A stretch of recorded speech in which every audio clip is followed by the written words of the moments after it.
एक समय की बात है कि विष्णु भगवान का विवाह लक्ष्मी जी के साथ निश्चित हो गया। विवाह की तैयारी होने लगी। सभी देवताओं को निमंत्रण भेजे गए, परंतु गणेश जी को निमंत्रण नहीं दिया।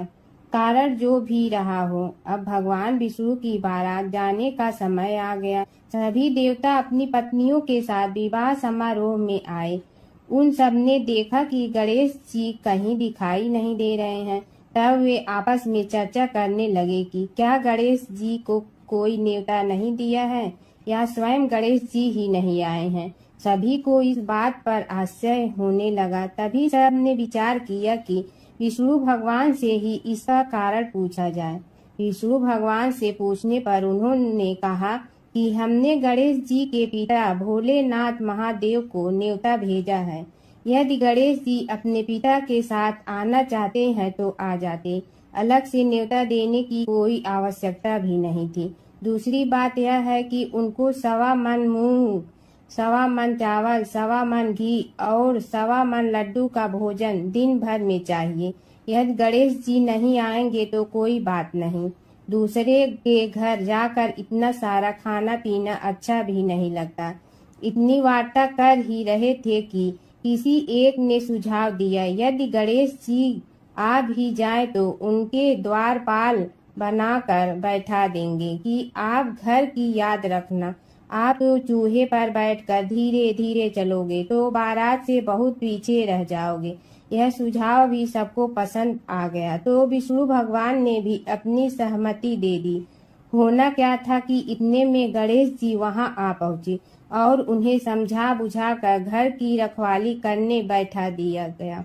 बारात चल रही थी, तब नारद जी ने देखा कि गणेश जी तो दरवाजे पर ही बैठे हुए हैं। तो वे गणेश जी के पास गए और रुकने का कारण पूछा। गणेश जी कहने लगे कि विष्णु भगवान ने मेरा बहुत अपमान किया है। नारद जी ने कहने लगे कि अपनी मूसक देना को आगे भेज दे तो वह रास्ता खोद देगी, जिससे उनके वाहन धरती में धंस जाएंगे। तब आपको सम्मान पूर्वक बुलाना पड़ेगा। अब तो गणेश जी ने अपनी मूसक सेना जल्दी से आगे भेज दी और सेना ने जमीन पोली कर दी। जब बारात वहां से निकली तो रथों के पहिए धरती में धंस गए। लाख कोशिश करे परंतु पहिए नहीं निकले। सभी ने अपने अपने उपाय किए परंतु पहिए तो नहीं निकले, बल्कि जगह जगह से टूट गए। किसी की समझ में नहीं आ रहा था कि अब क्या किया जाए। तब तो नारद जी ने कहा, आप लोगों ने गणेश जी का अपमान करके अच्छा नहीं किया। यदि उन्हें मना कर लाया जाए तो आपका कार्य सिद्ध हो सकता है और यह संकट टल सकता है। शंकर भगवान ने अपने दूत नंदी को भेजा और वे गणेश जी को लेकर आए। गणेश जी का आदर सम्मान के साथ पूजन किया। तब कहीं रथ के पहिए निकले। अब रथ के पहिए निकल के परंतु टूट फूट गए तो उन्हें सुधारे गए। पास के खेत में खाती काम कर रहा था, उसे बुलाया गया। खाती अपना कार्य करने के पहले श्री गणेशाय नमः कहकर गणेश जी की वंदना मन ही मन करने लगा। देखते ही देखते खाती ने सभी पहियों को ठीक कर दिया। तब खाती कहने लगा कि हे देवताओं, आपने सर्वप्रथम गणेश जी को नहीं मनाया होगा और न ही उनकी पूजन की होगी, इसीलिए तो आपके साथ यह संकट आया है। हम तो मूर्ख अज्ञानी हैं, फिर भी पहले गणेश जी को पूजते हैं, उनका ध्यान करते हैं। आप लोग तो देवतागण हैं, फिर भी आप गणेश जी को कैसे भूल गए। अब आप लोग भगवान श्री गणेश जी की जय बोल कर जाएं तो आपके सब काम बन जाएंगे और संकट कट जाएंगे। ऐसा कहते हुए बारात वहां से चल दी और विष्णु भगवान को लक्ष्मी जी के साथ विवाह संपन्न करा के सभी सकुशल घर लौट आए। हे गणेश जी महाराज, आपने विष्णु को जैसे कारज सारियो ऐसे कारज सबको सिद्ध कर जो। बोलो गजानन भगवान की जय। प्राचीन काल की बात है। एक नगर में धर्मपाल नाम का एक निर्धन किंतु अत्यंत धर्मनिष्ठ व्यक्ति रहता था। वह न तो अधिक पूजा पाठ जानता था और न ही उसके पास धन था, परंतु उसके हृदय में भगवान विष्णु के प्रति अपार श्रद्धा थी। प्रतिदिन प्रातः स्नान कर भगवान विष्णु का स्मरण करता और तुलसी दल अर्पित करता। तब भी वह हरि नाम का जाप करता रहता। एक दिन किसी कारणवश वह पूजा न कर सका। मन में ग्लानि हुई और रात को उसने भगवान विष्णु से क्षमा याचना की। उसी रात उसे स्वप्न में विष्णु ने दर्शन दिए और कहा, हे भक्त, जो भी व्यक्ति श्रद्धा से मेरा स्मरण करता है मैं उसके सभी पाप हर लेता हूँ। भक्ति में विधि नहीं भाव प्रधान होता है। कुछ समय बाद धर्मपाल के जीवन की सभी कठिनाइयाँ दूर हो गई। उसके घर में सुख शांति और समृद्धि आ गई। अंत समय में उसे वैकुंठ लोक की प्राप्ति हुई। विष्णु भगवान की कथा। एक नगर में एक सेठ व एक सेठानी रहते थे और सेठानी रोज विष्णु भगवान की पूजा करती थी। सेठ को उसका पूजा करना बिल्कुल अच्छा नहीं लगता था। इसी वजह से एक दिन सेठ ने सेठानी को घर से निकाल दिया। घर से निकलने पर वह जंगल की ओर गई तो देखा 4 आदमी मिट्टी खोदने का काम कर रहे थे। उसने कहा कि मुझे नौकरी पर रख लो। उन्होंने उसे रख लिया, लेकिन मिट्टी खोदने से सेठानी के हाथों में छाले पड़ गए और उसके बाल भी उड़ गए। वह आदमी कहते हैं कि बहन, लगता है तुम किसी अच्छे घर की महिला हो। तुम्हें काम करने की आदत नहीं है। तुम एक काम रहने दो और हमारे घर का काम कर लिया करो। वह चारों आदमी उसे अपने साथ घर ले गए और वह 4 मुट्ठी अनाज लाते और सभी बांट कर खा लेते। एक दिन सेठानी ने कहा कि कल से 8 मुट्ठी अनाज लाना। अगले दिन वह 8 मुट्ठी अनाज लाए और सेठानी पड़ोसन से आग मांग लाई। उसने भोजन बनाया, विष्णु भगवान को भोग लगाया, फिर सभी को खाने को दिया। सारे भाई बोले कि बहन, आज तो भोजन बहुत स्वादिष्ट बना है। सेठानी ने कहा कि भगवान का जूठा है तो स्वाद तो होगा ही। सेठानी के जाने के बाद सेठ भूखा रहने लगा और आस पड़ोस के सारे लोग कहने लगे कि ये तो सेठानी के भाग्य से खाता था। एक दिन सेठ अपनी सेठानी को ढूंढने चल पड़ा। उसने ढूंढते हुए वह भी उस जंगल में पहुंच गया जहां वह चारों आदमी मिट्टी खोद रहे थे। सेठ ने उन्हें देखा तो कहा कि भाई, मुझे भी काम पर रख लो। उन आदमियों ने उसे काम पर रख लिया, लेकिन मिट्टी खोदने से उसके भी हाथों में छाले पड़ गए और बाल उड़ने लगे। उसकी यह हालत देख चारों बोले कि तुम्हें काम की आदत नहीं है, तुम हमारे साथ चलो और हमारे घर में रह लो। सेठ उन चारों आदमियों के साथ उनके घर चला गया और जाते ही उसने सेठानी को पहचान लिया, लेकिन सेठानी घूंघट में थी तो सेठ को देख नहीं पाई। सेठानी ने सभी के लिए भोजन तैयार किया और हर रोज की भांति विष्णु भगवान को भोग लगाया। उसने उन चारों भाइयों को भोजन परोस दिया, लेकिन जैसे ही वह सेठ को भोजन देने लगी तो विष्णु भगवान ने उसका हाथ पकड़ लिया। भाई बोले कि बहन, ये तुम क्या कर रही हो? वह बोली, मैं कुछ नहीं कर रही हूँ, मेरा हाथ तो विष्णु भगवान ने पकड़ लिया है। भाई बोले, हमें भी विष्णु भगवान के दर्शन कराओ। उसने भगवान से प्रार्थना की तो विष्णु जी प्रकट हो गए। सभी ने दर्शन किए। सेठ ने सेठानी से क्षमा मांगी और सेठानी को साथ चलने को कहा। भाइयों ने अपनी बहन को बहुत सा धन देकर विदा किया। जब सेठानी के साथ सेठ भी भगवान विष्णु की पूजा करने लगा और उनके परिणाम से उनका घर अन्न धन से भर गया है। माता सीता की कथा। यह कहानी सीता माता कहती थी और श्री राम इसे सुना करते थे। एक दिन श्री राम भगवान को किसी काम के लिए बाहर जाना पड़ा तो सीता माता कहने लगी कि भगवान, मेरा तो 12 वर्ष का नित्य नियम है। अब आप बाहर जाएंगे तो मैं अपनी कहानी किसे सुनाऊंगी? श्री राम ने कहा कि तुम कुएं की पाल पर जाकर बैठ जाना और वहाँ जो औरतें पानी भरने आएंगी, उन्हें अपनी कहानी सुना देना। सीता माता कुएं की पाल पर जाकर बैठ जाती हैं। एक स्त्री आई, उसने रेशम की जड़ी की साड़ी पहन रखी थी और सोने का घड़ा ले रखा था। सीता माता उसे देख कहती हैं कि बहन, मेरा 12 वर्ष का नितनेम सुन लो। पर वह स्त्री बोली कि मैं तुम्हारा नितनेम सुनूंगी तो मुझे घर जाने में देरी हो जाएगी और मेरी सास मुझसे लड़ेंगी। उसने कहानी नहीं सुनी और चली गई। उसकी रेशम जड़ी की साड़ी फट गई। सोने का घड़ा मिट्टी के घड़े में बदल गया। सास ने देखा तो पूछा कि ये किसका दोष अपने सिर लेकर आ गई है। बहू ने कहा कि कुएं पर एक औरत बैठी थी। उसने कहानी सुनने के लिए कहा, लेकिन मैंने सुनी नहीं, जिसका यह फल मिला है। बहू की बात सुनकर अगले दिन वही साड़ी और घड़ा लेकर सास कुएं की पाल पर गई। सास को वहीं माता सीता बैठी मिली तो माता सीता ने कहा कि बहन, मेरी कहानी सुन लीजिए। सास बोली कि एक बार छोड़, मैं तो 4 बार कहानी सुन लूंगी। राम आए लक्ष्मण आए, देश के पुजारी आए, नित नेम का नेम लाए, आओ राम बैठो राम।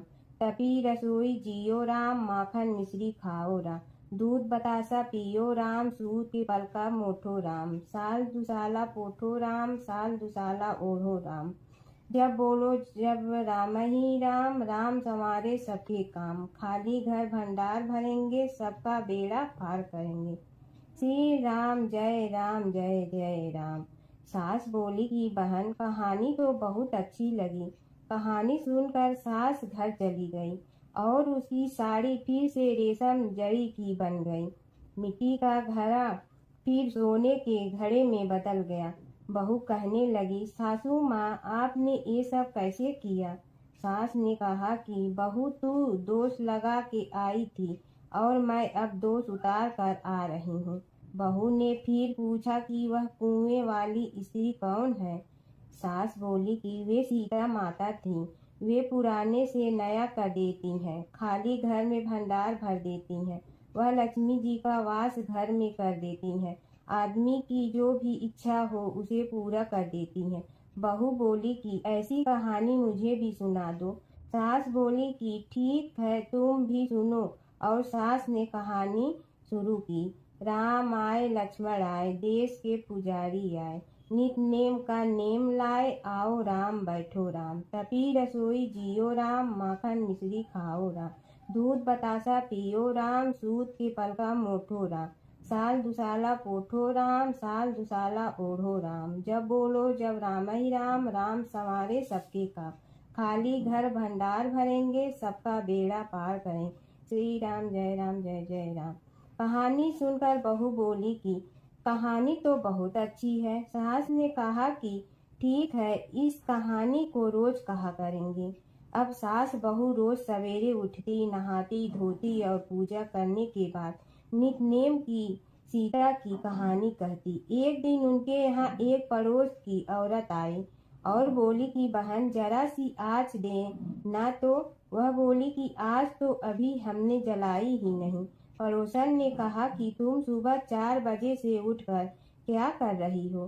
फिर उन्होंने कहा कि सुबह उठकर हम पूजा करते हैं, फिर सीता माता की नितनेम की कहानी कहते हैं। पड़ोसन ने उसकी बात सुनकर फिर कहा कि सीता माता की कहानी कहने से तुम्हें क्या मिलता है? वे बोली कि इनकी कहानी कहने से घर में भंडार भर जाते हैं, सारे काम सिद्ध होते हैं, मन की इच्छा भी पूरी हो जाती है। पड़ोसन कहती है कि बहन, ऐसी कहानी तो मुझे भी सुना दो। फिर वह बोली कि ठीक है, तुम भी यह कहानी सुन लो। राम आए लक्ष्मण आए, देश के पुजारी आए, नित नेम का नेम लाए, आओ राम बैठो राम। सारी कहानी सुनने के बाद पड़ोसन कहने लगी, बहन, कहानी तो मुझे बहुत अच्छी लगी। अब वह पड़ोसन भी नित नेम सीता माता की कहानी कहने लगी। कहानी कहने से सीता माता ने पड़ोसन के भी भंडार भर दिए। अब तो पूरे मोहल्ले में नित नेम की कथा चल पड़ी। हर किसी की मनोकामना पूरी होने लगी। हे सीता माता, जैसे आपने उनके भंडार भरे वैसे ही आप हमारे भी भंडार भरना, सबकी भरना, कहानी सुनने वाले के भी और कहानी कहने वाले के भी। और जमुना की कहानी। प्राचीन समय में एक गांव था जिसमें दो बहनें रहा करती थी। एक बहन का नाम गंगा था तो दूसरी बहन का नाम जमुना था। एक बार दोनों बहनें एक साहूकार के खेत से गुजर रही थी तो जमुना ने 13 दाने जौ के तोड़ लिए, जिसे देख गंगा बोली कि तुझे तो ग्रहण लग गया, तूने चोरी की है।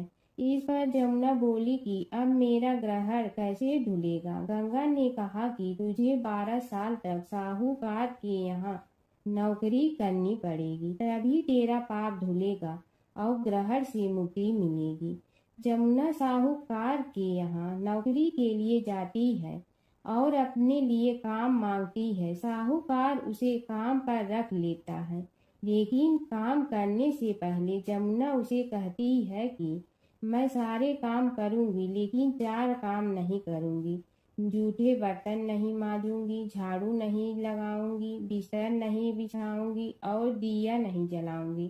12 साल के बाद कुंभ का मेला लगा तो साहूकारनी भी कुंभ नहाने जाने लगी। जमुना ने उसे जाते देख कहा कि कुंभ के मेले में मेरी बहन गंगा मिलेगी तो उसे यह सोने का टक्का दे देना, इससे वह अपने हाथों में सुंदर चूड़ियां पहन लेगी। साहूकारनी ने कुंभ के मेले में गंगा को वह सोने का टका दे दिया। गंगा ने उनसे वह टका लेते हुए कहा कि मेरी बहन को कहना कि उसके 12 वर्ष पूरे हो गए हैं, अब वह वहां वापिस आ जा। साहूकार व साहूकारनी वापिस घर आए तब जमुना मटके में पानी भर रही थी। दोनों जमुना से बोले कि हमने सोने का वह टका तेरी बहन गंगा को दे दिया था और उसने कहा है कि तेरे 12 वर्ष पूरे हो गए हैं, इसलिए अब तुम वापिस जाओ। यह समाचार सुनते ही जमुना सहस्त्र धारा में बदल गई और बहने लगी। जमुना जी का यह रूप देखकर साहूकार और साहूकारनी परेशान हो गई थी। हमारे घर में जमुना माता ने काम किया, हमें तो अब ग्रहण लग गया है, हम यह ग्रहण कैसे उतारेंगे। जमुना भागकर गंगा माता के पास चली गई। गंगा ने जमुना से पूछा कि तुम साहूकारनी से कुछ कहकर आई हो या ऐसे ही बिना बताए आ गई। तब जमुना बोली कि मैं तो कुछ भी बताकर नहीं आई हूँ। गंगा ने कहा कि जा उन्हें धीरज दे आ, नहीं तो उन्हें जीवन भर असंतोष ही रहेगा। गंगा के कहने पर जमुना माता ने साहूकारनी को सपने में दर्शन दिए और कहा कि तुम दोनों उल्टे माथे क्यों पड़े हो, जाओ उठकर खाओ पियो। तब दोनों बोले कि हम कैसे उठें, हमें तो ग्रहण लगा है, क्योंकि हमने उल्टे सीधे और पता नहीं कितने नीच कार्य आपसे कराए हैं। तब जमुना जी बोली कि तुम्हें ग्रहण नहीं लगा है, ग्रहण तो मुझे लगा था कि मैंने तुम्हारे खेत से 13 दाने जौ के चुराए थे। मैं तो अपना ग्रहण उतारने तुम्हारे घर आई थी। मेरा ग्रहण तुम्हारे घर में 12 वर्ष तक रहने से उतर गया है और मेरी मुक्ति हो गई है। जमुना जी ने कहा कि तुम्हें कोई ग्रहण नहीं लगा है, उल्टे मेरे 12 वर्ष तक यहाँ रहने से तुम्हारी भी मुक्ति हो गई है। यह कहकर जमुना जी स्वप्न से चली गई। दोनों उठकर देखते हैं कि उनके घर में पहले से भी अधिक धन हो गया है। हे जमुना माता, जैसे आपने साहूकार व साहूकारनी की मुक्ति कराई, वैसे ही आप अपने सभी भक्तों की करना। बसेरे की कहानी। किसी गांव में एक भाट व एक जाट रहता था। दोनों में घनिष्ठ मित्रता थी। एक बार जाट अपनी बहन के घर जाने को तैयार हुआ तो भाट अपनी ससुराल जाने को तैयार हुआ। दोनों साथ चल पड़े तो रास्ते में रुककर एक कुएं की मुंडेर पर बैठ गए। जाट ने भाट से कहा कि नगर बसेरा कर लेते हैं, इस पर भाट बोला कि तू ही नगर बसेरा कर ले, मैं तो अपनी ससुराल जा रहा हूँ, वहाँ खूब खातिर होगी मेरी, तू कर ले नगर बसेरा। जाट वहीं कुएं के पास बैठ पानी की घंटी और चावल का दाना लेकर नगर बसेरा करने लगा। नगर बसेरा करने के साथ जाट कहने लगा कि नगर बसेरा जो करे सो मल धोवे पाँव, ताता माड़ा तापसी देगी मेरी माँ, माँ देगी मावशी देगी द्वारका का वास, मीठा मीठा घास वृंदावन का वास, 5 कुल्ठी छठी रास मेरी जीवड़ो श्री कृष्ण के पास, डालू पानी हो जाए घी झट से निकल जाए मेरा जी। यह सब कर कर के वह जाट बहन के पास चल पड़ा। जाट की बहन ने भाई के आने पर उसकी खातिर की खी बूढ़ा के साथ भाई को जिमाया। दोनों ने बैठकर ढेर सारी बातें की। इधर भाट अपने ससुराल पहुंचा तो वहां आग लगी हुई थी। आग बुझाने वह भी लग गया, जिसमें हाथ मुंह भी काले हो गए और खुद भी थोड़ा सुलझ गया। ना रोटी ना पानी के लिए ही किसी ने पूछा। एक पड़ोसन आई तो उसने भाट की सास को कहा कि जमाई आया है, जरा उस आओ भगत कर लो। बुढ़िया बोली कि सब कुछ तो जल गया है, अब कहाँ से आओ भगत करूं। तब पड़ोसन ने ही भाट को एक रोटी के साथ छाछ दी। उसने वही खाकर गुजारा किया।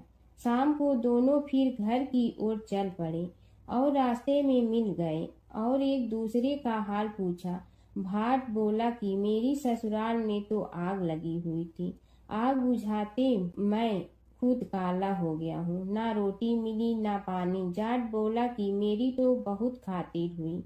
फिर बोला कि मैंने कहा था ना कि नगर बसेरा कर ले, आ अब कर ले, लेकिन भाट ने फिर मना कर दिया।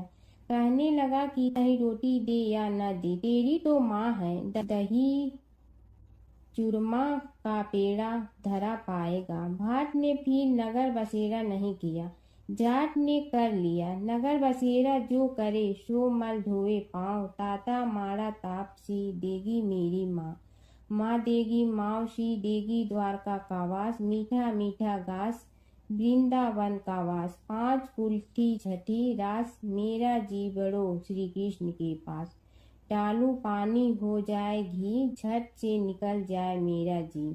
करके वह चल पड़ा। घर पहुँचते ही जाट की मावशी ने बहुत लाड प्यार किया। उधर भाट घर गया तो उसकी भैंस खो गई थी। बाप एक लाठी रखे तो दूसरी उठाए और कहने लगा कि ससुराल गया तो आग लगा दी, अब यहाँ आया तो भैंस खो दी। बाप ने कहा कि पहले भैंस लेकर आ, तभी रोटी पानी मिलेगा।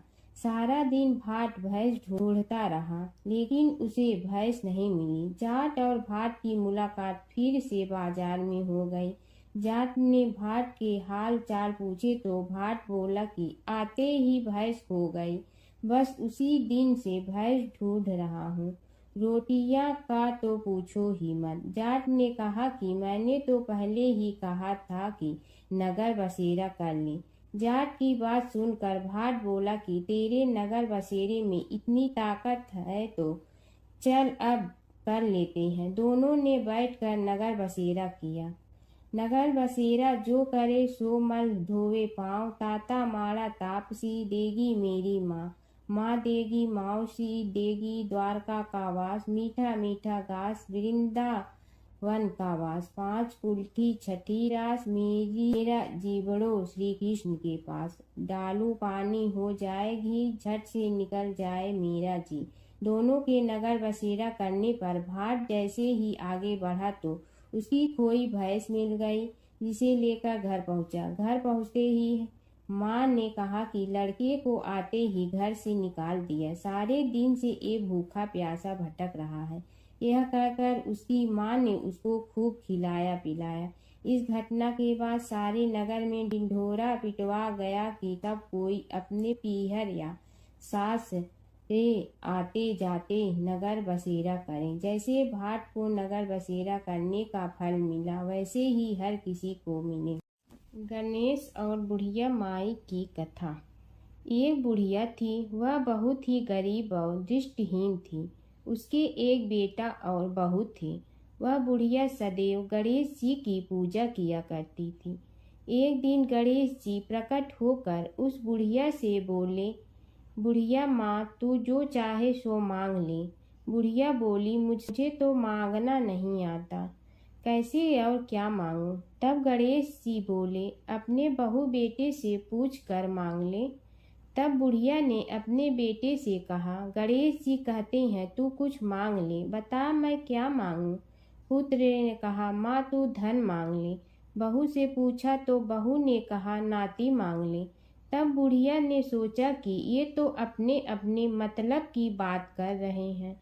अतः उस बुढ़िया ने पड़ोसन से पूछा तो उन्होंने कहा, बुढ़िया तू तो थोड़े दिन जियोगी, क्यों तू धन मांगो और क्यों नाती मांगे? तू तो अपनी आँखों की रोशनी मांग ले, जिससे तेरी जिंदगी आराम से कट जाए। इस पर बुढ़िया बोली, यदि आप प्रसन्न हैं तो मुझे 9 करोड़ की माया दे, निरोगी काया दे, अमर सुहाग दे, आँखों की रोशनी दे, नाती दे, पोता दे और सब परिवार को सुख दे और अंत में मोक्ष दे। यह सुनकर तब गणेश जी बोले, बुढ़िया माँ, तुमने तो हमें ठग लिया। फिर भी जो तूने मांगा है वचन के अनुसार सब तुझे मिलेगा। और यह कहकर गणेश जी अंतर ध्यान हो गए। उधर बुढ़िया माँ ने जो कुछ मांगा वह सब कुछ मिल गया। हे गणेश जी महाराज, जैसे तुमने उस बुढ़िया माँ को सब कुछ दिया वैसे ही सबको देना। बुढ़िया माई को मुक्ति दी तुलसी माता की कथा। एक बुढ़िया माई तुलसी जी को सींचती और कहती कि हे तुलसी माता, सत की दाता, मैं तेरा बिडला सींचती हूँ, मुझे बहू दे, पीताम्बर की धोती दे, मीठा मीठा घास दे, बैकुंठा में वास दे, चटक की चाल दे, पटक की मोत दे, चंदन का काठ दे, रानी सा राज दे, दाल भात का भोजन दे, 11 की मौत दे, कृष्ण जी का कंधा दे। तब तुलसी माता यह सुनकर सूखने लगी। तो भगवान ने पूछा कि हे तुलसी, तुम क्यों सूख रही हो? तुलसी माता ने कहा कि एक बुढ़िया रोज आती है और यही बात कह जाती है, मैं सब बात तो पूरा कर दूंगी, लेकिन कृष्ण का कंधा कहाँ से लाऊंगी? तो भगवान बोले, जब वो मरेगी तो मैं अपने आप कंधा दे आऊँगा, तू बुढ़िया माई से कह देना। जब बुढ़िया माई मर गई, सब लोग आ गए। जब माई को ले जाने लगे तो वह किसी से न उठी। तब भगवान एक 12 बरस के बालक का रूप धारण करके आए। बालक ने कहा, मैं कान में एक बात कहूँगा तो बुढ़िया माई उठ जाएगी। बालक ने कान में कहा, बुढ़िया माई मन की निकाल ले, पीताम्बर की धोती ले, मीठा मीठा घास ले, बैकुंठा का वास ले, चटक की चाल ले, पटक की मोत ले, कृष्ण जी का कंधा ले। यह सुनकर बुढ़िया माई हल्की हो गई। भगवान ने कंधा दिया और बुढ़िया माई को मुक्ति मिल गई। हे तुलसी माता, जैसे बुढ़िया माई को मुक्ति दी वैसे सबको देना। भगवान विष्णु और नारद की कथा। एक बार नारद मुनि जी ने भगवान विष्णु जी से पूछा, हे भगवान, आपका इस समय सबसे प्रिय भक्त कौन है? अब विष्णु तो भगवान हैं, सो झट से समझ गए अपने भक्त नारद मुनि की बात और मुस्कुरा कर बोले, मेरा सबसे प्रिय भक्त उस गांव का एक किसान है। यह सुनकर नारद मुनि जी थोड़ा निराश हुए और फिर से एक प्रश्न किया, हे भगवान, आपका बड़ा भक्त तो मैं हूँ, तो फिर सबसे प्रिय क्यों नहीं? भगवान विष्णु जी ने नारद मुनि जी से कहा, इसका जवाब तो तुम खुद ही दोगे। जाओ, एक दिन उसके घर रहो और फिर सारी बात मुझे बताना। नारद मुनि जी सुबह सवेरे मुंह अंधेरे उस किसान के घर पहुंच गए। देखा अभी अभी किसान जगा है और उसने अब सबसे पहले अपने जानवरों को चारा देता, फिर मुंह धोता, दैनिक कार्यों से निवृत्त होता, जल्दी जल्दी भगवान का नाम लिया, रूखी सूखी रोटी खाकर जल्दी जल्दी अपने खेतों पर चला गया। सारा दिन खेतों में काम किया और शाम को वापस घर आया। जानवरों को अपनी जगह बांधा, उन्हें चारा पानी डाला, हाथ धोया, मुंह धोया, फिर थोड़ी देर भगवान का नाम लिया, फिर परिवार के संग बैठकर खाना खाया और कुछ बातें की और फिर से सो गया। अब सारा दिन यह सब देखकर नारद मुनि जी भगवान विष्णु के पास वापिस आए और बोले, भगवान, मैं आज सारा दिन उस किसान के संग रहा, लेकिन वो तो ढंग से आपका नाम भी नहीं ले सकता। उसने थोड़ी देर सुबह, थोड़ी देर शाम को और भी जल्दी जल्दी आपका ध्यान किया, और मैं तो 24 घंटे सिर्फ आपका ही नाम जपता हूँ। क्या आपका सबसे प्रिय भक्त वो गरीब किसान ही है? भगवान विष्णु जी ने नारद की बात सुनकर कहा, अब इसका जवाब भी तुम मुझे खुद ही देना। और भगवान विष्णु जी ने एक कलश अमृत से भरा नारद मुनि को थमाया और बोले, इस कलश को लेकर तुम तीनों लोकों की परिक्रमा करके आओ, लेकिन ध्यान रहे अगर एक बूंद भी अमृत नीचे गिरा तो तुम्हारी सारी भक्ति और पुण्य नष्ट हो जाएगी। नारद मुनि तीनों लोकों की परिक्रमा करके जब भगवान विष्णु के पास वापस आए तो खुश होकर बोले, भगवान, मैंने एक बूंद भी अमृत नीचे नहीं गिरने दिया। विष्णु भगवान ने पूछा, और इस दौरान तुमने मेरा नाम कितना बार लिया, मेरा स्मरण कितनी बार किया? तो नारद बोले, अरे भगवान जी, मेरा तो सारा ध्यान इस अमृत पर था, फिर आपका ध्यान कैसे करता? भगवान विष्णु ने कहा, हे नारद, देखो उस किसान को, वो अपना कर्म करते हुए भी नियमित रूप से मेरा स्मरण करता है, क्योंकि जो अपना कर्म करते हुए भी मेरा जाप करे वो ही मेरा सबसे प्रिय भक्त है। तुम तो सारे दिन खाली बैठे ही जप करते हो, और जब तुम्हें कर्म दिया तो मेरे लिए तुम्हारे पास समय ही नहीं था। तो नारद मुनि सब समझ गए और भगवान के चरण पकड़कर बोले, हे भगवान, आपने मेरा अहंकार तोड़ दिया, आप धन्य हैं। कीड़ी नगरा सींचने की कहानी। एक गांव में एक बुढ़िया माई रहती थी। उसके 2 बेटे तथा बहू भी थे। बुढ़िया माई भगवान श्री हरि विष्णु की परम भक्त थी। अपना जीवन दान धर्म पुण्य कार्य कर्मों में लगाती थी, परंतु बुढ़िया माई कभी भी मंदिर और सत्संग में व तीर्थ स्थानों पर नहीं जाती थी। एक बार गांव में भागवत कथा हो रही थी। बेटे ने कहा, माँ, आप सारा दिन घर में रहती हैं, आप मंदिर में भागवत कथा सुनने क्यों नहीं जाती? बुढ़िया माई ने बेटे का मन रखने के लिए कह दिया कि आज जाऊंगी, परंतु नहीं गई। ऐसा करते करते 6 दिन निकल गए। बुढ़िया माई के बेटे ने कहा, माँ, आज अंतिम दिन है, आज तो कथा सुनने आपको जाना ही पड़ेगा। सारा दिन घर का काम करके बुढ़िया माई ने जाते जाते इतनी देर कर दी कि अंतिम दिन की भागवत कथा भी समाप्त हो गई।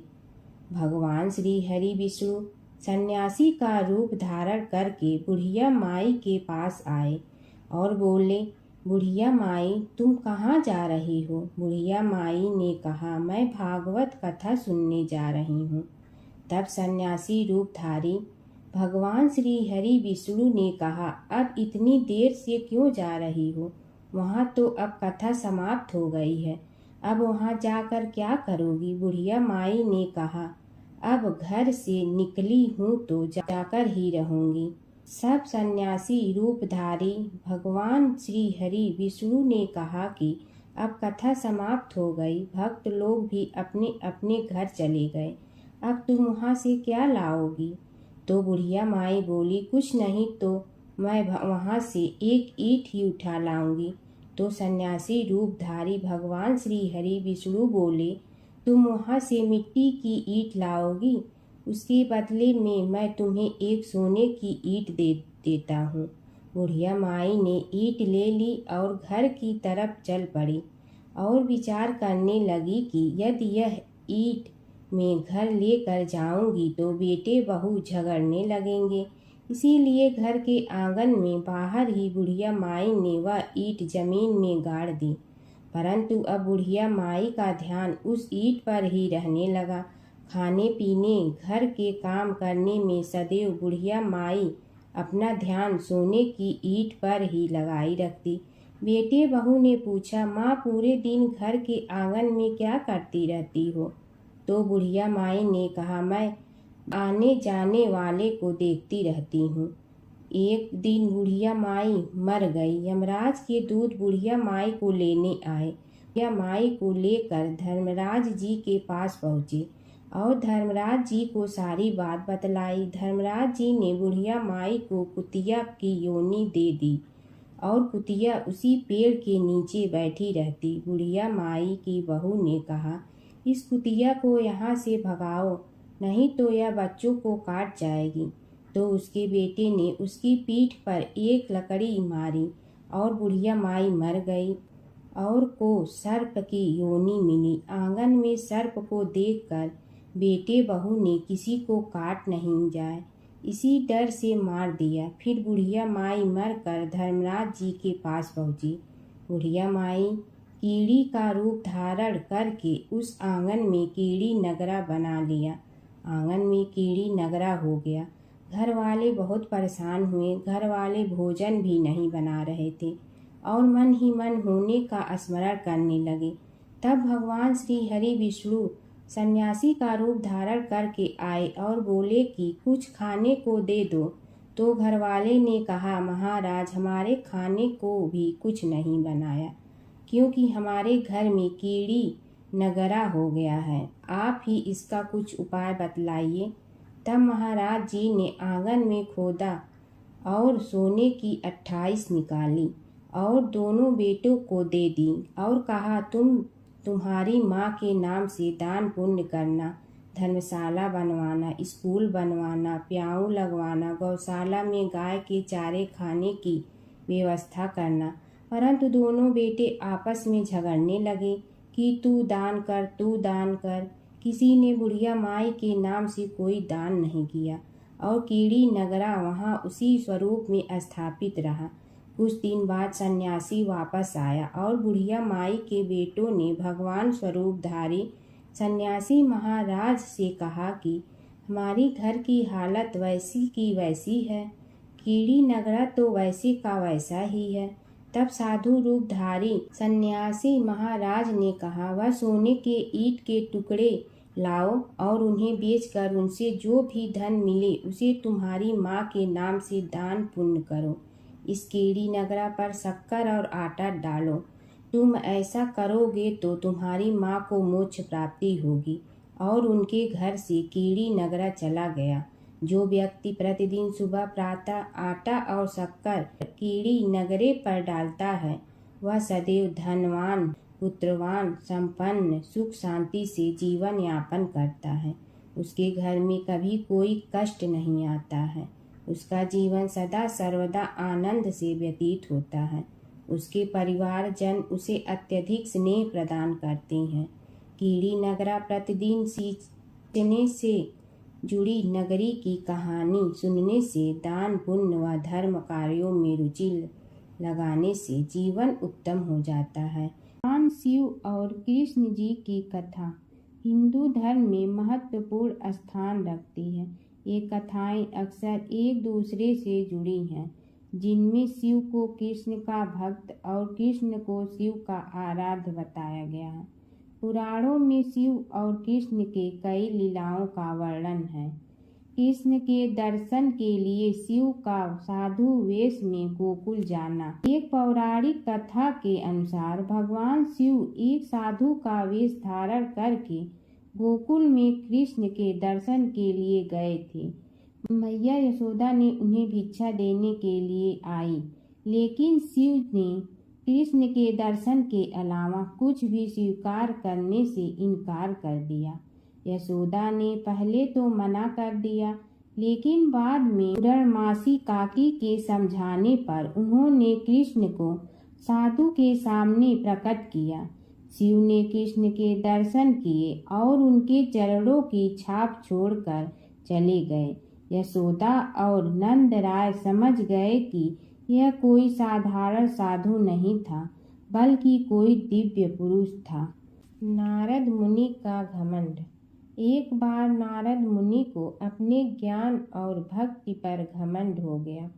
कृष्ण ने नारद मुनि की परीक्षा लेने के लिए उन्हें एक गांव में भेजा, जहां एक महिला अपने पति के बीमार होने पर बहुत दुखी थी। नारद मुनि ने महिला को समझाया कि वह भगवान से प्रार्थना करे, लेकिन महिला ने कहा कि वह अपने पति को कष्ट में नहीं देख सकती। तब नारद मुनि ने राधा से मिलने का फैसला किया। राधा ने नारद मुनि को चरणामृत दिया और कहा कि वह इसे अपने पति को दे। नारद मुनि ने जब राधा से चरणामृत लिया तो उन्हें एहसास हुआ कि राधा का प्रेम कृष्ण के प्रति सबसे महान है। इस घटना के बाद नारद मुनि का घमंड चूर चूर हो गया। नारद मुनि और कृष्ण की लीला। नारद मुनि अक्सर कृष्ण की लीलाओं में शामिल होते थे। एक बार नारद मुनि इंद्र के दरबार से द्वारका जा रहे थे। रास्ते में उन्होंने पारिजात वृक्ष का एक फूल लिया और कृष्ण को दे दिया। कृष्ण ने वह फूल रुक्मिणी को दे। नारद मुनि ने देखा कि कृष्ण ने वह फूल रुक्मिणी को दिया तो उन्हें बहुत खुशी हुई।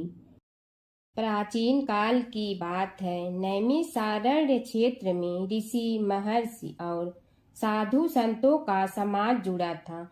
उसमें श्री सूत जी भी विद्यमान थे। शौनक जी ने उनकी सेवा में उपस्थित होकर निवेदन किया कि हे अज्ञान रूप घोर तिमिर को नष्ट करने में करोड़ों सूर्यों के समान प्रकाशमान श्री सूत जी हमारे कानों के लिए अमृत के समान जीवन प्रदान करने वाले कथा तत्व का वर्णन कीजिए। हे सूत जी, हमारे हृदयों में ज्ञान के प्रकाश की वृद्धि तथा भक्ति, वैराग्य और विवेक की उत्पत्ति जिस कथा से हो सकती हो, वह हमारे प्रति कहने की कृपा कीजिए। शौनक जी की जिज्ञासा से सूत जी बड़े प्रसन्न हुए। पुरातन इतिहासों के स्मरण से उनका शरीर पुलकायमान हो रहा था। वे कुछ देर उसी स्थिति में विराजमान रहकर कुछ विचार करते रहे और अंत में बोले, शौनक जी, इस विषय में आपके चित्त में बड़ी जिज्ञासा है। आप धन्य हैं जो सदैव ज्ञान की प्राप्ति में तत्पर रहते हुए विभिन्न पुराण कथाओं की जिज्ञासा रखते हैं। आज मैं आपको ज्ञान के परम स्रोत रूप श्री गणेश जी का जन्म कर्म रूप चरित्र सुनाऊंगा। गणेश जी से ही सभी ज्ञानों, सभी विद्याओं का उद्भव हुआ है। अब आप सावधान चित्त से विराजमान हो। श्री गणेश जी के ध्यान और नमस्कार पूर्वक उनका चरित्र श्रवण करें। नमस्तस्मै गणेशाय ब्रह्मा विद्या प्रदायिनी यनागस्त्यसमः साक्षात विघ्न सागर सोषणे। कैसे हैं वे श्री गणेश जो सभी प्रकार की ब्रह्म विद्याओं को प्रदान करने वाले, अर्थात ब्रह्मा के सगुण और निर्गुण स्वरूप पर प्रकाश डालने और जीव ब्रह्मा का अभेद प्रतिपादन करने वाली विद्याओं के दाता हैं। वे विघ्नों के समुद्रों को महर्षि अगस्त के समान शोषण करने में समर्थ हैं। इसलिए उनका नाम विघ्न सागर शोषक के नाम से प्रसिद्ध है। मैं उन भगवान श्री गणेश जी को नमस्कार करता हूँ। प्रथम पूजा के अधिकारी श्री गणेश जी, यह कहकर सूत जी कुछ समय के लिए मौन हो गए और फिर बोले, शौनक जी, भगवान गणेश जी ही सर्वप्रथम पूजा प्राप्ति के अधिकारी हैं।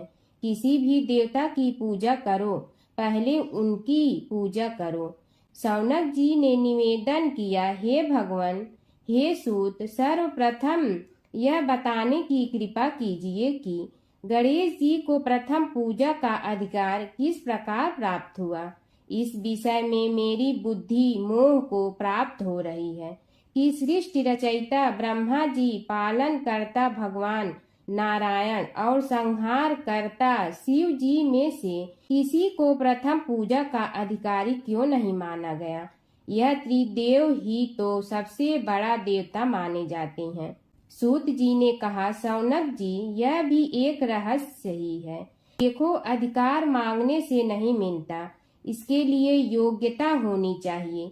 संसार में अनेकों देवी देवताएं पूजे जाते हैं। पहले जो जिसका इष्ट देव होता है वह उसी की पूजा किया करता है। इससे बड़े देवताओं के महत्व में कमी आने की आशंका उत्पन्न हो गई। इस कारण देवताओं में परस्पर विवाद होने लगा। वे उसका निर्णय प्राप्त करने के लिए शिव जी के पास पहुँचे और प्रणाम करके पूछने लगे, प्रभु, हम सब में प्रथम पूजा का अधिकारी कौन है। शिव जी सोचने लगे कि किसे प्रथम पूजा का अधिकारी माने। तभी उन्हें एक युक्ति सूझी। बोले, देवगण, इसका निपटारा बातों से नहीं तथ्यों से होगा। इसके लिए एक प्रतियोगिता रखनी होगी, शिव की परिक्रमा करने की प्रतियोगिता। देवगण उनका मुख देखने लगे, शंकित हृदय से सोचने लगे कि कैसी प्रतियोगिता रहेगी। यह शिव जी ने उनके मन के भाव ताड़ लिए, इसलिए सांत्वना भरे शब्दों में बोले, घबराओ मत, कोई कठिन परीक्षा नहीं ली जाएगी। बस इतना ही कि सभी अपने अपने वाहनों पर चढ़कर संसार की परिक्रमा करो और फिर यहाँ लौट आओ। जो पहले लौटेगा वही सर्वप्रथम पूजा का अधिकारी होगा। अब क्या देर थी, सभी अपने अपने वाहन पर चढ़कर दौड़ पड़े। किसी का वाहन गजराज था तो किसी का सिंह, किसी का भैंसा तो किसी का मृग, किसी का हंस तो किसी का उल्लू, किसी का अश्व तो किसी का श्वान। अभिप्राय यह है कि वाहनों को विविधता के दर्शन उस समय जितने भले प्रकार से हो सकते थे उतने अन्य समय में नहीं। सबसे गया बीता वाहन गणेश जी का था मूषक, उससे चूहा भी कहते हैं। ऐसे वाहन के बल भरोसे इस प्रतियोगिता में सफल होना तो क्या, सम्मिलित होना भी हास्यास्पद है। गणेश जी ने सोचा, छोड़ो, क्या होगा प्रतियोगिता में भाग लेने से, हम तो यहाँ बैठे रह कर ही तमाशा देखेंगे। वे बहुत देर तक विचार करते रहे। अंत में उन्हें एक युक्ति सूझी। शिव जी स्वयं ही जगदाता हैं, यह संसार उन्हीं का प्रतिबिंब है, तब क्यों न इन्हीं की परिक्रमा कर ली जाए। इनकी परिक्रमा करने से ही संसार की परिक्रमा हो जाएगी। ऐसा निश्चय कर उन्होंने मूषक पर चढ़कर शिव जी की परिक्रमा की और उनके समक्ष जा पहुँचे। शिव जी ने कहा, तुमने परिक्रमा पूर्ण कर ली। उन्होंने उत्तर दिया, जी हाँ। शिव जी सोचने लगे कि इसे तो यहीं घूमते हुए देखा, फिर परिक्रमा कैसे कराया। देवताओं का परिक्रमा करके लौटना आरंभ हुआ और उन्होंने गणेश जी को वहां बैठे देखा तो माथा ठनक गया। फिर भी साहस करके बोले, अरे तुम विश्व की परिक्रमा के लिए नहीं गए। गणेश जी ने कहा, अरे मैं कब का यहाँ आ गया। देवता बोले, तुम्हें तो कहीं भी नहीं देखा। गणेश जी ने उत्तर दिया, देखते कहाँ से, समस्त संसार शिव जी में विद्यमान है। इनकी परिक्रमा करने से ही संसार की परिक्रमा पूर्ण हो गई। सूत जी बोले, शौनक, इस प्रकार गणेश जी ने अपनी बुद्धि के बल पर ही विजय प्राप्त कर ली। उनका कथन सत्य था, इसलिए कोई विरोध करता भी तो कैसे। बस उसी दिन से गणेश जी की प्रथम पूजा होने लगी। सूत जी बोले, हे शौनक जी, यह एक तथ्य है कि गणेश जी ही उसके पात्र हैं। वे बड़े देवता का भी कार्य सिद्धि में विघ्न उपस्थित होने पर उन विघ्न राज का आश्रय न लिया हो। हे शौनक, वे देव भी बड़े दयालु हैं। नाम तो शिव जी का ही आशुतोष है, किंतु वे सर्वात्मा और सर्वरक्षक प्रभु तो शिव जी की अपेक्षा भी शीघ्र ही प्रकट हो जाते हैं। उनका भक्त कभी किसी संकट में नहीं पड़ता। यदि प्रारब्ध वशात कभी किसी विपत्ति में पड़ भी जाता है तो गणेश्वर की उपासना करने पर उनके अनुग्रह से उनके समस्त दुख दूर होकर परम सुख की प्राप्ति होती है। शौनक ने कहा, हे सूत जी, हे महाभाग, हे प्रभु, मैं गणेश जी के विभिन्न चरित्रों का अध्ययन करना चाहता हूँ, तो मुझे बताइए कि किस ग्रंथ का अवलोकन करूँ। हे दयामय, आपको तो उनके समस्त चरित्र विदित है कि यदि आप ही उन्हें सुनाने की कृपा करें तो मेरा अत्यधिक उपकार होगा। सूत जी बोले, हे शौनक भगवान, गणेश्वर के इतने चरित्र हैं कि उन सब का कथन इस जीवा से संभव नहीं, क्योंकि प्रभु अनंत, प्रभु चरित्र अनंता वाली बात समस्त विद्वान ऋषि मुनि कहते हैं। फिर भी गणेश जी प्रथम पूजा के अधिकारी होने के कारण समस्त देव चरित्रों में जुड़े हुए हैं, इसलिए उनका प्रभाव भी सर्वाधिक व्यापक है। हे मुने, हे शौनक, वे भगवान सर्वसमर्थ हैं। वे सभी का तिरस्कार करने में समर्थ हैं, किंतु उनका तिरस्कार कोई भी नहीं कर सकता। यह त्रिलोक्य उन्हीं भगवान के संकेत पर नित्य करता है। इसकी समस्त क्रियाएं उन्हीं की इच्छा पर आश्रित हैं। हे शौनक भगवान गणेश्वर स्वयं कहते हैं, शिवे विष्णो च शक्तौ च सूर्ये मयि निराधिप यो भेद बुद्धियोगः स सम्य योगो मतो मम। हे नरेश्वर, हे वरेण्य, शिव, विष्णु, शक्ति, सूर्य और मुझ गणेश में जो अभेद बुद्धि योग है, मेरे मत में वही सम्यक योग है। इससे यह भी सिद्ध है कि समस्त देवता उन्हीं के स्वरूप हैं। वे ही भगवान विभिन्न कार्य रूपों के अनुसार अपना भिन्न भिन्न नाम रखते हैं। हे मुनि श्रेष्ठ, उन सब देवताओं के चरित्र भी उन्हीं गणराज के चरित्र हैं। यद्यपि सब चरित्र एक ही ग्रंथ में मिलने में संभव नहीं है, फिर भी गणेश्वर के अनेकों प्रमुख चरित्रों का वर्णन गणेश पुराण में हुआ है। राजा सोमकांत का वृतांत कथन। शौनक जी ने पूछा, हे प्रभु, गणेश पुराण का आरंभ किस प्रकार हुआ, यह मुझे बताने की कृपा करे। इस पर सूत जी ने कहने लगे, हे शौनक, यद्यपि गणेश पुराण है तो बहुत प्राचीन, क्योंकि भगवान गणेश्वर तो आदि हैं। न जाने कब से गणेश जी अपने उपासकों पर कृपा करते चले आ रहे हैं। उनके अनंत चरित्र हैं, जिनका संग्रह एक महापुराण का रूप ले सकता है। उसे एक बार भगवान नारायण ने नारद जी को और भगवान ने शंकर और जगन जननी पार्वती जी को सुनाया था। बाद में वही पुराण संक्षेप रूप में ब्रह्मा जी ने महर्षि वेद व्यास को सुनाया और फिर व्यास जी ने महर्षि भृगु को सुनाया। भृगु ने कृपा करके सौराष्ट्र के एक राजा सोमकांत को सुनाया था। तब से वह पुराण अनेक कथाओं में विस्तृत होता रहा और अनेक कथाओं से रहित होता हुआ अनेक रूप में प्रचलित है। शौनक जी ने पूछा, भगवान, आप यह बताने का कष्ट करें कि राजा सोमकांत कौन था। उसने महर्षि से गणेश पुराण का श्रवण कहाँ किया था, उस पुराण के श्रवण से उसे क्या क्या उपलब्धियां हुई। हे नाथ, मुझे श्री गणेश्वर की कथा के प्रति उत्कंठा बढ़ती ही जा रही है। सूत जी बोले, हे शौनक, सौराष्ट्र के देवनगर नाम की एक प्रसिद्ध राजधानी थी। वहाँ का राजा सोमकांत था। वह अपनी प्रजा का पुत्र के समान पालन करता था। वह वेद ज्ञान संपन्न, शस्त्र विद्या में पारंगत एवं प्रबल प्रतापी राजा, समस्त राजाओं में मान्य तथा अत्यंत वैभवशाली था। उसका ऐश्वर्य कुबेर के भी ऐश्वर्य को लज्जित करता था। उसने अपने पराक्रम से अनेकों देश जीत लिए थे। उसकी पत्नी अत्यंत रूपवती, गुणवती, धर्माज्ञा एवं पतिव्रत धर्म का पालन करने वाली थी। वह सदैव अपने प्राणनाथ की सेवा में लगी रहती थी। उसका नाम सुधर्मा था। जैसे वह पतिव्रता थी, वैसे ही राजा भी एक पत्नी व्रता का पालन करने लगा। उसके हेमकांत नामक एक सुंदर पुत्र था। वह भी सभी विद्याओं का ज्ञाता और अस्त्र शस्त्रादि के अभ्यास में निपुण हो गया था।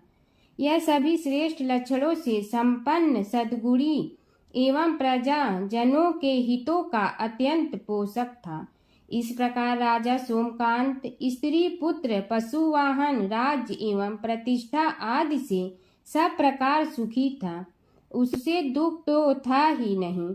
सभी राजागण उसका हार्दिक सम्मान करते थे तथा उसकी श्रेष्ठ कीर्ति भी संसार व्यापी थी। परंतु युवावस्था के अंत में सोमकांत को घृणित कोष्ठ रोग हो गया। उसके अनेक उपचार किए गए किंतु कोई लाभ नहीं हुआ। रोग शीघ्रता से बढ़ने लगा और उसके कीड़े पड़ गए। जब रोग की अधिक वृद्धि होने लगी और उसका कोई उपाय न हो सका तो राजा ने मंत्रियों को बुलाकर कहा, सुव्रतो, जाने किस कारण यह रोग मुझे पीड़ित कर रहा है। अवश्य ही यह किसी पूर्व जन्म के पाप का फल होगा। इसलिए मैं अब अपना समस्त राजपाट छोड़कर वन में रहूंगा। मेरे पुत्र हेमकांत को मेरे समान मानकर राज्य शासन का धर्म पूर्वक संचालन कराते रहें। यह कहकर राजा ने शुभ दिन दिखवाकर अपने पुत्र हेमकांत को राज्य पद पर अभिषेक किया और अपनी पत्नी सुधर्मा के साथ निर्जन वन की ओर चल दिया। प्रजापालक राजा के वियोग में समस्त प्रजा जन अश्रु बहाते हुए उनके साथ चले गए। राज्य की सीमा पर पहुंचकर राजा ने अपने पुत्र अमात्यगण और प्रजा जनों को समझाया, आप सब लोग धर्म के जानने वाले, श्रेष्ठ आचरण में तत्पर एवं सहृदय हैं। यह संसार तो वैसे भी परिवर्तनशील है। जो आज है वह कल नहीं था और आने वाले कल में भी नहीं रहेगा। इसलिए मेरे जाने से दुख का कोई कारण नहीं है। मेरे स्थान पर मेरा पुत्र सभी कार्यों को करेगा। इसलिए आप सब उसके अनुशासन में रहते हुए उसे सदैव सम्मान करते रहें। फिर पुत्र से कहा, बेटा, यह स्थिति सभी के समझ आती रही है। हमारे पूर्व पुरुष भी परंपरागत रूप से वृद्धावस्था आने पर वन में जाते रहे हैं। मैं कुछ समय पहले ही वन में जा रहा हूँ, तो कुछ पहले या पीछे जाने में कोई अंतर नहीं पड़ता। यदि कुछ वर्ष बाद जाऊं तब भी मोह का त्याग करना ही होगा। इसलिए हे वत्स, तुम दुखित मत हो और मेरी आज्ञा मानकर राज्य शासन को ठीक प्रकार चलाओ। ध्यान रखना, क्षत्रिय धर्म का कभी त्याग न करना और प्रजा को सदा सुखी रखना।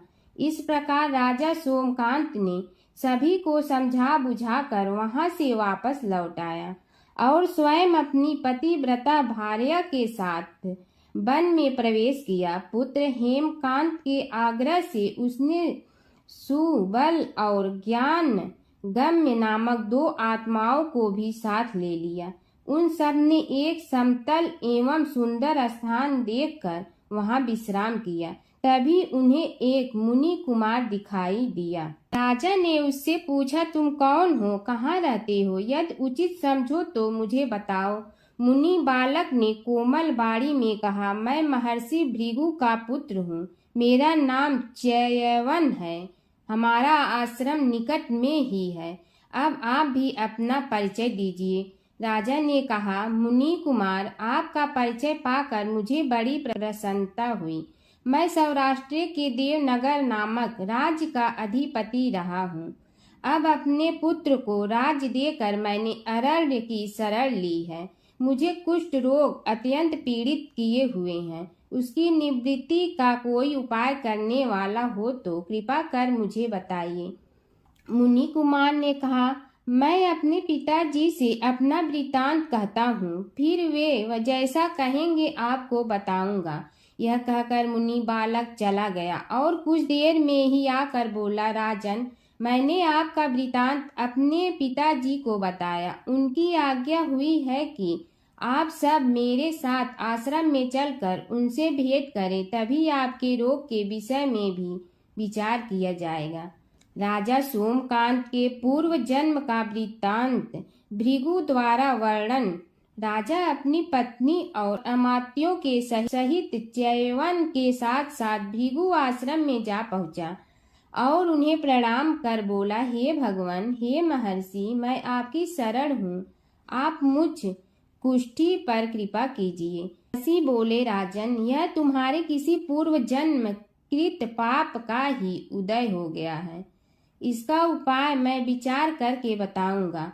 आज तो तुम सब स्नान आज से निवृत्त होकर रात्रि विश्राम करो।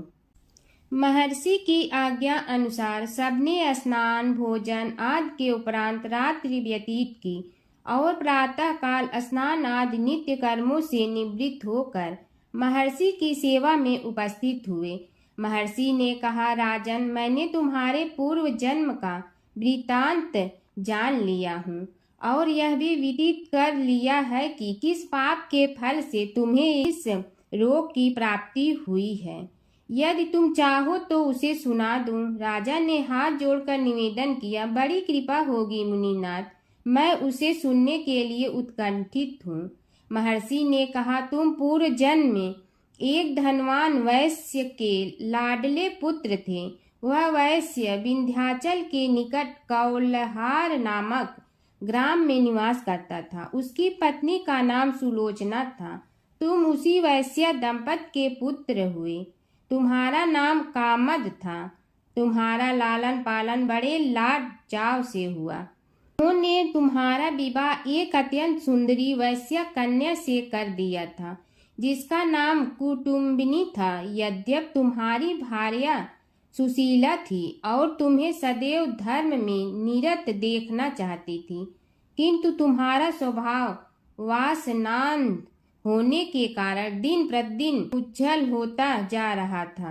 किंतु माता पिता भी धार्मिक थे, इसलिए उनके सामने तुम्हारी उज्ज्वलता दबी रही। परंतु माता पिता की मृत्यु के बाद तुम निरंकुश हो गए और अपनी पत्नी की बात भी नहीं मानते थे। तुम्हें अनाचार में प्रवृत्त देखकर उसे दुख होता था, तो भी उसका कुछ बस न चलता था। तुम्हारी उन्मत्तता चरम सीमा पर थी। अपनों से भी द्वेष और क्रूरता का व्यवहार किया करते थे, हत्या आदि कराते थे। तुम्हारे लिए सामान्य बात हो गई। पीड़ित व्यक्तियों ने तुम्हारे विरुद्ध राजा से पुकार की। अभियोग चला और तुम्हें राज्य की सीमा से भी बाहर चले जाने का आदेश हुआ। तब तुम घर छोड़कर किसी निर्जन वन में रहने लगे। उस समय तुम्हारा कार्य लोगों को लूटना और हत्या करना ही रह गया। एक दिन माध्याह्न काल था। गुणवर्धक नामक एक विद्वान ब्राह्मण उधर से निकला। बेचारा अपनी पत्नी को लिवाने के लिए ससुराल जा रहा था। तुमने उस ब्राह्मण युवक को पकड़कर लूट लिया। प्रतिरोध करने पर उसे मारने लगे तो वह चित्कार करने लगा, मुझे मत मार, मत मार, देख मेरा दूसरा विवाह हुआ है। मैं पत्नी को लेने के लिए जा रहा हूँ। किंतु तुम तो क्रोधवश में ऐसे लीन हो रहे थे कि तुमने उसकी बात सुनकर भी नहीं सुनी। जब उसे मारने लगे तो उसने श्राप दे दिया, अरे हत्यारे, मेरी हत्या के पाप से तो सहस्त्र कल्प तक घोर नरक भोगोगे। तुमने उसकी कोई चिंता न की और सिर काट लिया। राजन, तुमने ऐसी ऐसी एक नहीं बल्कि अनेक निरीह हत्याएं की थी, जिनकी गणना करना भी पाप है। इस प्रकार इस जन्म में तुमने घोर पाप कर्म किए थे, किंतु बुढ़ापा आने पर जब अशक्त हो गए तब तुम्हारे साथ जो क्रूर कर्मा थे वे भी किनारा कर गए। उन्होंने सोच लिया कि अब तो इसे खिलाना भी पड़ेगा, इसलिए मरने दो यहीं। अमोघ प्रभाव गणेश उपासना का कथन। राजन, अब तुम निरालंब थे, चल फिर तो सकते ही नहीं थे। भूख से पीड़ित रहने के कारण रोगों ने भी घेर लिया। उधर से जो कोई निकलता तुम्हें घृणा की दृष्टि से देखता हुआ चला जाता। तब तुम आहार की खोज में बड़ी कठिनाई से चलते हुए एक जीर्ण शीर्ण देवालय में पहुंचा। उसमें भगवान गणेश्वर की प्रतिमा विद्यमान थी। तब न जाने किस पुण्य के उदय होने से तुम्हारे मन में गणेश जी के प्रति भक्ति भाव जागृत हुआ। तुम निराहार रहकर उनकी उपासना करने लगे। उससे तुम्हें सब कुछ मिला और रोग भी कम हुआ। राजन, तुमने अपने साथियों की दृष्टि बचाकर बहुत सा धन एक स्थान पर गाड़ दिया था। अब तुमने उस धन को उसे देवालय के जीर्णोद्धार में लगाने का निश्चय किया। शिल्पी बुलाकर उस मंदिर को सुंदर और भव्य बनवा दिया। इस कारण कुख्याति सुख्याति में बदलने लगी।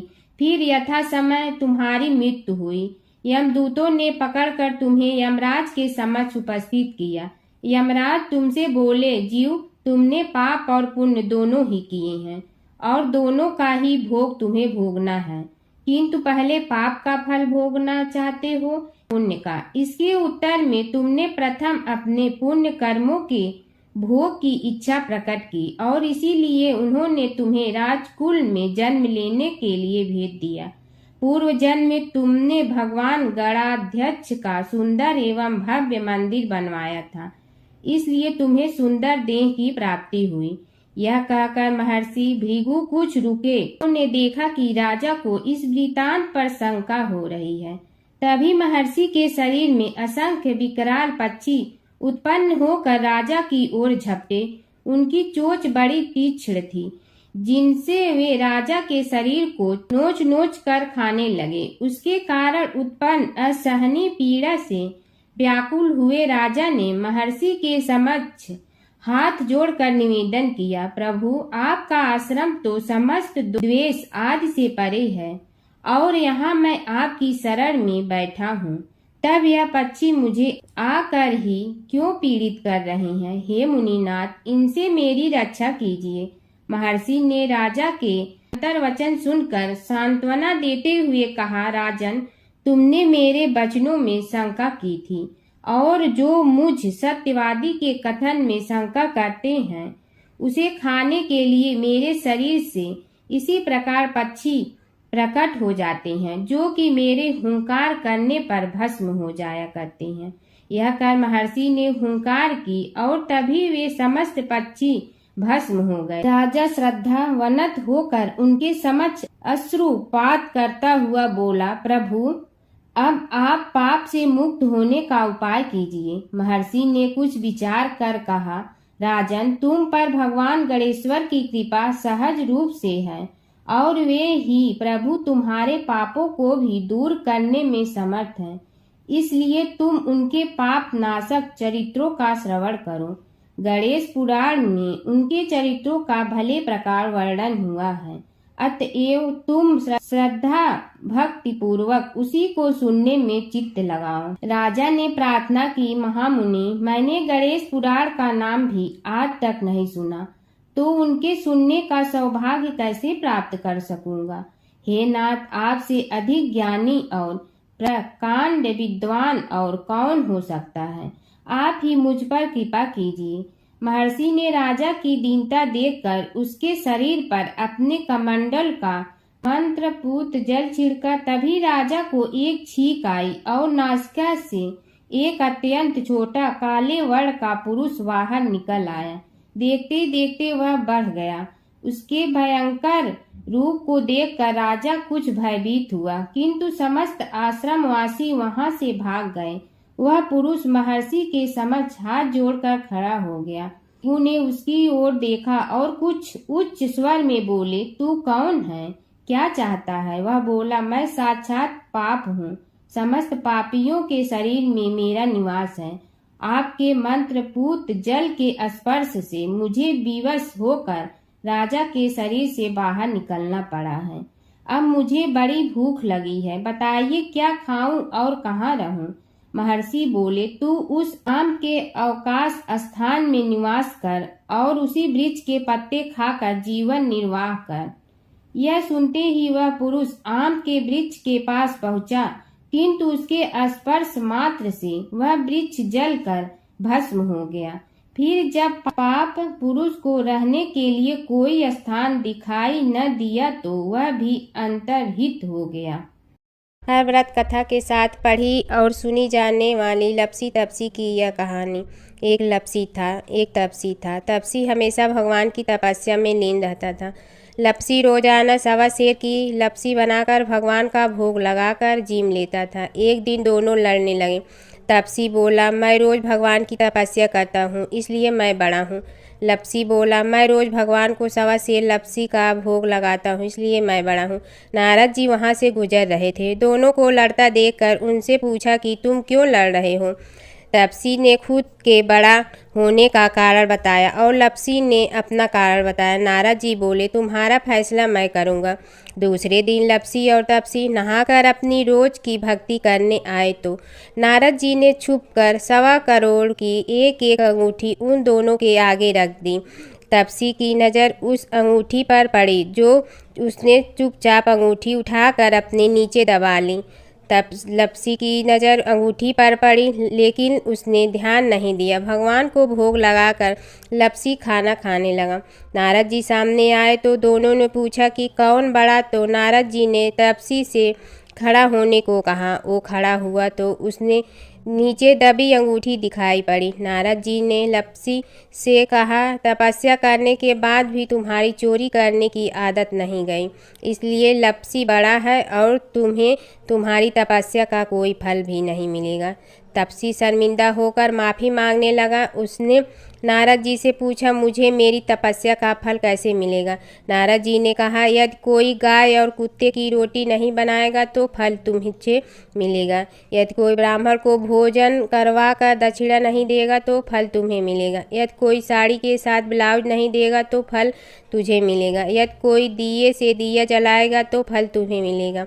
यदि कोई सारी कहानी सुने लेकिन तुम्हारी कहानी नहीं सुने तो फल तुझे मिलेगा। उसी दिन से हर व्रत कथा कहानी के साथ लपसी तपसी की कहानी भी सुनी और कही जाती है। ओम जय जगदीश हरे स्वामी, जय जगदीश हरे। भक्त जनों के संकट क्षण में दूर करे। ओम जय जगदीश हरे। जो ध्यावे फल पावे, दुख बिन दे मन का। सुख संपत्ति घर आवे, कष्ट मिटे तन का।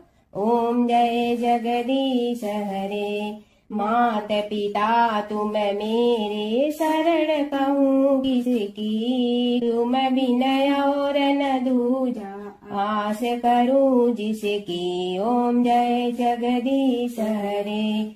तुम पूर्ण परमात्मा, तुम अंतर्यामी। पार ब्रह्म परमेश्वर, तुम सबके स्वामी। ओम जय जगदीश हरे। तुम बिंदा के सागर, तुम पालन करता। मैं मूर्ख कल काम, कृपा करो भरता। ओम जय जगदीश हरे। तुम हो ये कय गोचर, सबके प्राणपति। किस विधि मिलूं दया में, तुमको मैं कुमति। ओम जय जगदीश हरे। दीन बंधु दुख हरता, तुम रक्षक मेरे। अपने हाथ उठाओ, द्वार पड़ा तेरे। ओम जय जगदीश हरे। विषय विकार मिटा, पाप हरो देवा। श्रद्धा भक्ति बढ़ाओ, संतन की सेवा। ओम जय जगदीश हरे। तन मन धन सब तेरा, स्वामी सब कुछ है तेरा। तेरा तुझको अर्पण क्या लागे मेरा। ओम जय जगदीश हरे। जय जगदीश हरे। स्वामी जय जगदीश हरे। भक्त जनों के संकट क्षण में दूर करे। ओम जय जगदीश हरे, स्वामी जय जगदीश हरे।